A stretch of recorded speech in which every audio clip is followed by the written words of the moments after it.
A daidai lokacin da ake shirin fafatawa a kotun ƙarshe ta tantance wanda ya yi nasara a zaben gwamnan jihar Kano, sai ga wata sanarwa ta fita da take bayyana cewa Dr. Rabi Musa Kwankwaso tare da gwamnan jihar Kano Injiniya Abba Kabir Yusuf sun koma jam'iyyar PDP, wanda a wannan lokaci mutanen Kano suna ganin cewa kamata ya ce Kwankwason ya shiga jam'iyyar APC domin a samu daidaito a al'amura.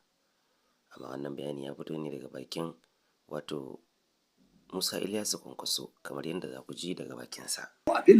Jam'iyyar NNPP ta narke da PDP, yanzu su Kwankwaso sun fita sun koma PDP, saboda haka sun rude. Abin da yake gabansu shine sun san sun fada a fil ba za a yi nasara ba, yasa suke ta kokarin yaudaran magoya baya. Abin da yasa sun fita ni abin da suka faɗa shine jam'iyyar su ta yadda za ta je ta mu'amala da Atiku.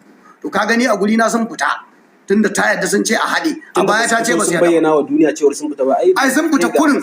Kwankwaso sun fita sun koma PDP, Allah ya kiyaye. Kuma Allah iya da a can ma ba za su samu biyan bukata ba, rushe za su yi nan gaba.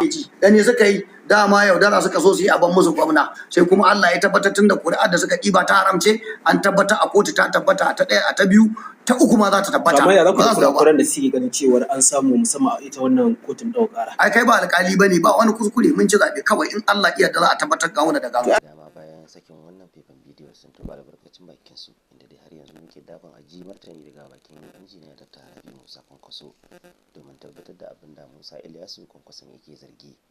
To abin ma cikin shiri na gaba domin jin ci gaban labarin da kuma wani sabo da masu tashin mata.